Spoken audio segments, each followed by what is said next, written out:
crafty friend, it's me, Justine, from Stationery by Justine, where when I craft, my world stands still.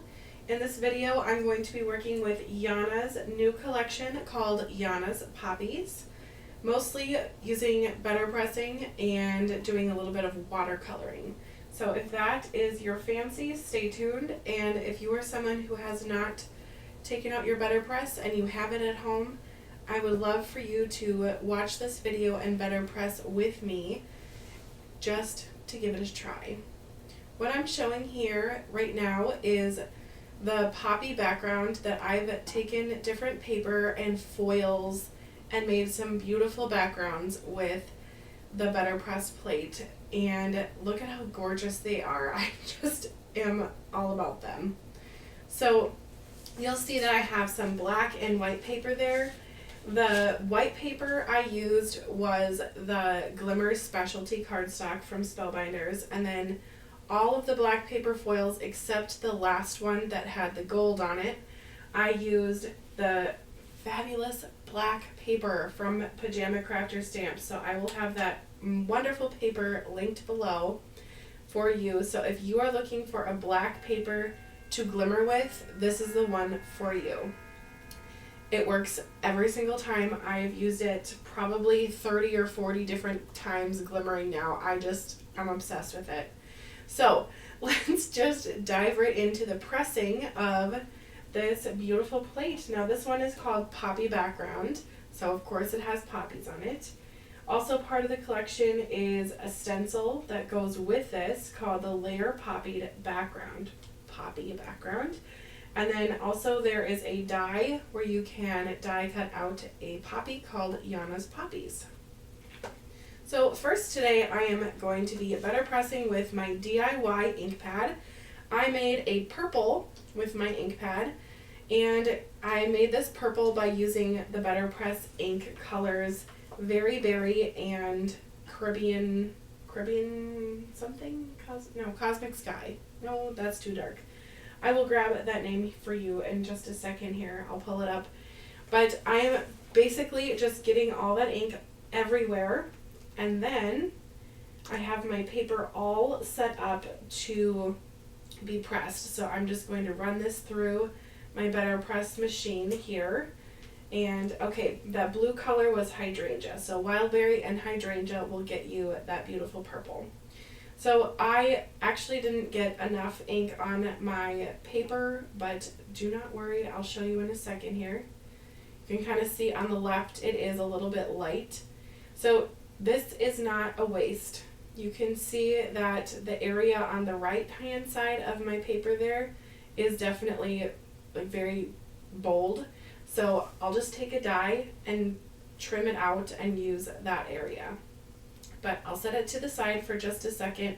I'm actually going to switch over to black ink for the rest of these, just because with Yana's backgrounds and with these really beautiful backgrounds, I like to have it black. So I'm going to grab my LDRS cleaner. My felt pad actually did fall off at the top of this, so what I've been doing is just dotting out some cleaner like this and then just taking a rag and cleaning it off. And look at that, it is all clean with some editing magic. Okay, with these big backgrounds, I have some paper here that I have already cut down to be just a little bit smaller than an A2 size panel. So an A2 is 4 1/4 by 5 1/2. So my panel is 5 1/4 by 4, and this is just for layering purposes. So because I have all of the surface there that I need covered, I'm using a little tape roll behind that white paper. You can see it right there, that yellow tape, and that just holds my paper in place.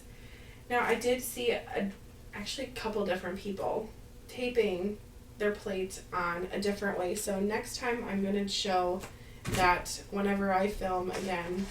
Maybe I'll do that on our live event later this month, but look at how gorgeous the black is with that background. I can't get over it.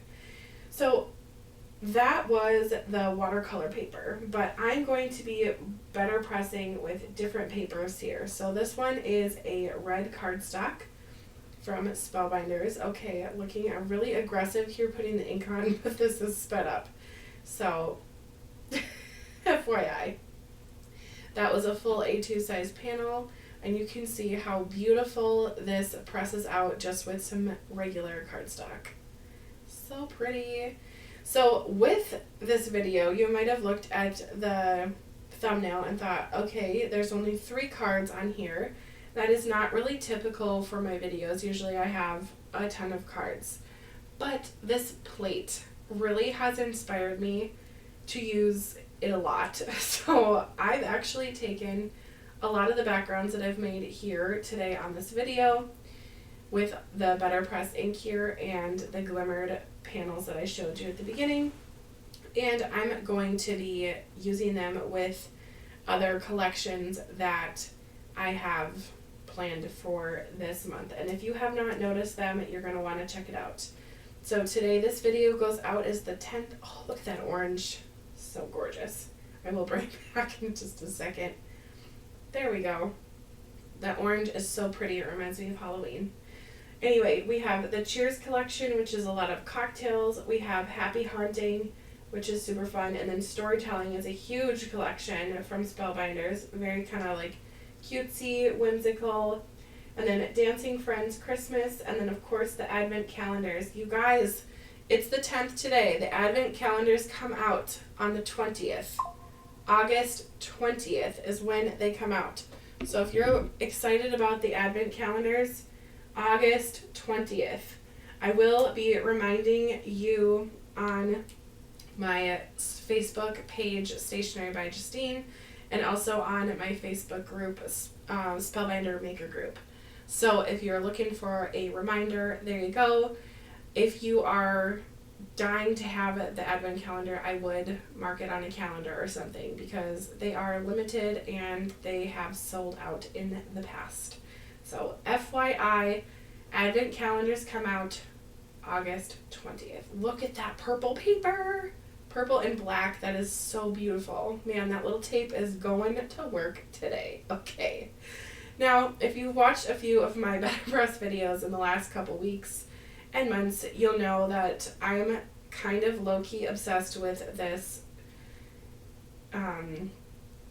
what is that store called? Hobby Lobby. Hobby Lobby watercolor paper. And these 2 panels, the purple and pink one there, and then the green one, are both from that pack.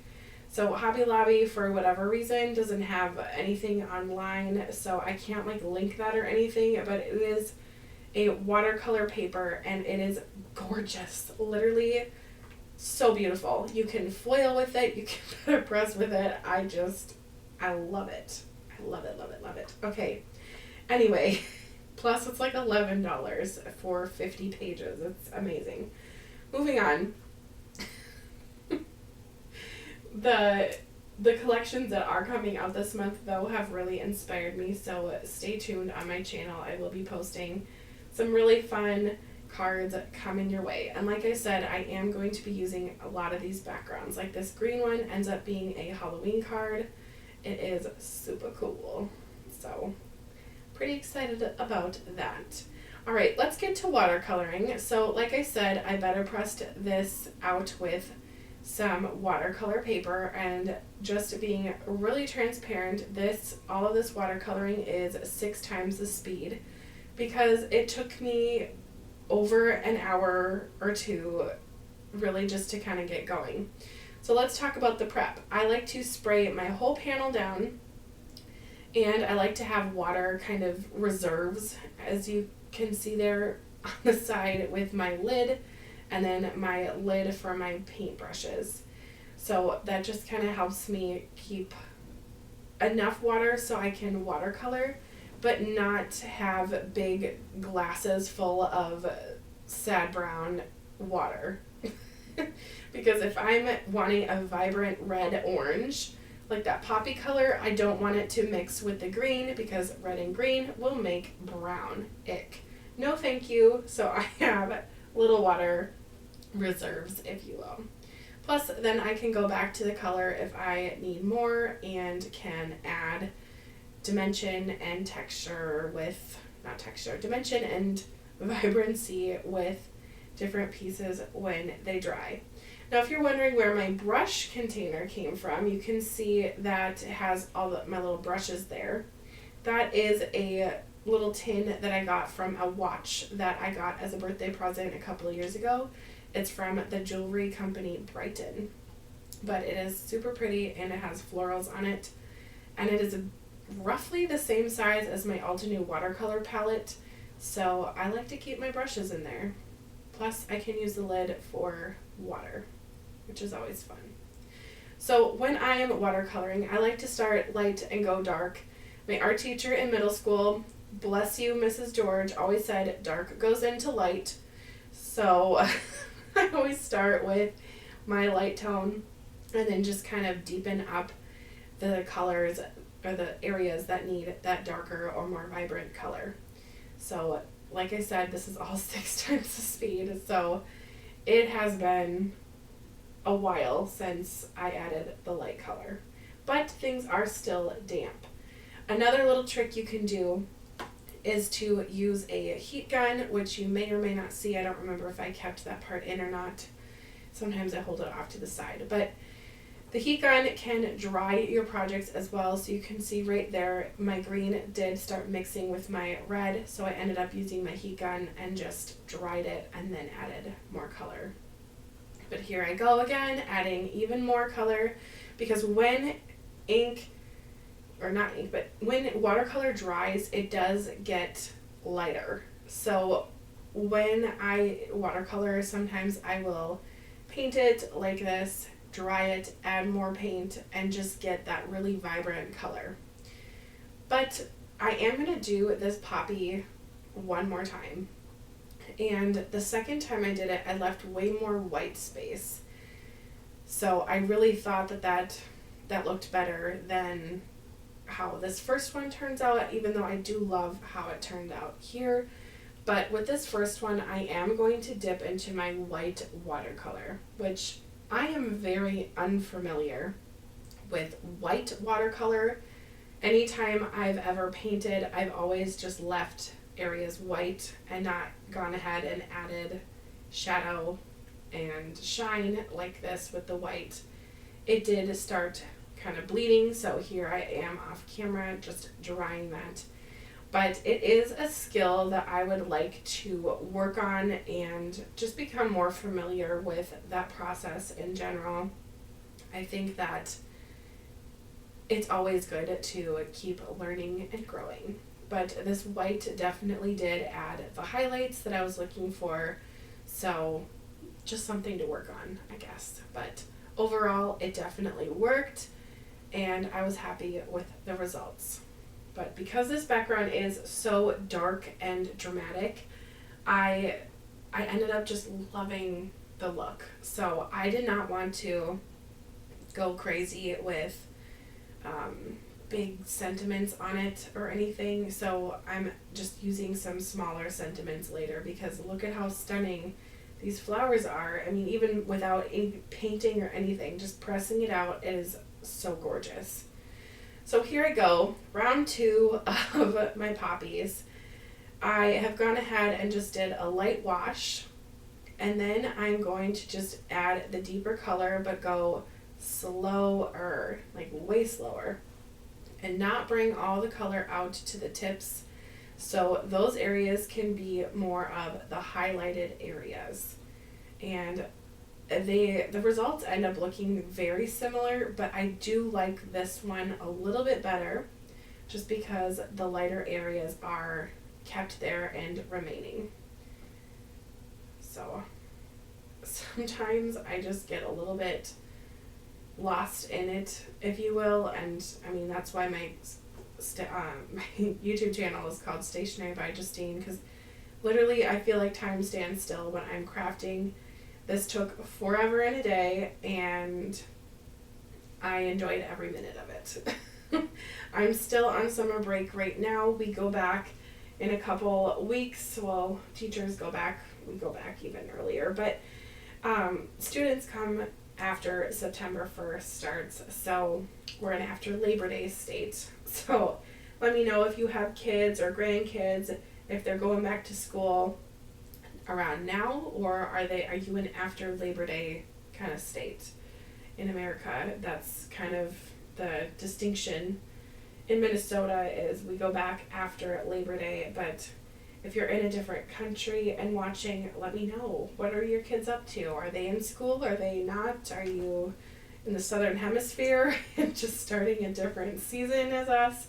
I'm curious because I know people watch from all over. So anyway, that is that. I am going to go ahead and show the rest of this, which is adding the sentiments. I love a glimmered or BetterPress sentiment just because the glimmer ones are so shiny and the BetterPress ones have that texture. So I like to hoard BetterPress and glimmer sentiments. Just being really frank with you, I love them. I batch them out when there's a press plate that has, press once, cut once, or glimmer once, cut once. I batch them up. So this one that I'm holding right now, About the Earth and Music, is from Susan Tierney Coburn's collection. The With Sympathy is an older plate, actually, that I've had in my stash. I think it is very elegant with the scripty writing. I love it. And then the one that says Happy Together that I put on my Poppy one is from the Storytelling by Spellbinders collection. Now there are 6 new BetterPress sentiment plates that came out with that one, which is kind of crazy cool. So I will have that linked in the description in the Storytelling by Spellbinders link. But there's things like more unique sentiments, I would say. Like instead of just Merry Christmas or Happy Holidays, it says all decked out, all wrapped up, a wonderful life. And then there's wandering ones, there's family, friends, happiness, a little bit of magic with some of the cute fairy tale things with the storytelling ones. I think that these are so fun to pair with. And I notice a lot of people scrapbooking with them, so that is really fun. I would love for you to tell me in the comments, are you a card maker only? Are you a paper crafter, which means you do like bookmarks and tags and other paper goods? Are you a scrapbooker as well? What are you interested in? I'm so curious because I found that card making and paper crafting is kind of more my style. Scrapbooking to me seems a little bit overwhelming, but I feel like I get my scrapbooking needs out with my teacher planner. I have 1,000,001 stickers that I put all over my teacher planner. So when I am lesson planning and planning out the year, I feel like it looks like a scrapbook. I don't know. Maybe I will take a picture of that one day and post online, but I don't know. I love designing and working with paper and color. It just is my jam. Okay, now these embellishments are from Spellbinders. They're self-adhesive. I have all of them in a little container. I'll show you at the end. But I like to keep them in the sleeve and cut the right side of the package completely off. And then I can just slide the gems in and out of the side without having to open the bottom, but also keeping them protected in the sleeve, because without the sleeve, I find that they pop off and I am not wanting to waste any gems. So sliding them in there is super simple and just what I need to do. For storing these, like I said, I keep them in a plastic sleeve. So innovative, I know. LOL. Alrighty. Now, like I said in the beginning, Yana had a die that is Yana's Poppy die. I have not gotten a chance to play with that yet, but it is so pretty. It's sitting right there. The stencil, this one I actually stenciled. So you can see I used some Distress Oxides with that. I have a white one still, purple, that gold one, gold and white, red and black, and a gold. So I have lots of things that I can do and pull in from other collections to add to this. I think that this plate will be one of my favorites for the summer. This is just so pretty and very versatile. So let me know which one was your favorite from today. Was it the watercolor one, or the black one with the moon dust glimmer, or was it the ombre sympathy? Let me know in the comments. I would love to know. So thank you so much for watching, and I hope that you come on back. In a couple more days, I will have another video up here on my channel for you. Make sure to subscribe and like the video before you head out. Bye-bye.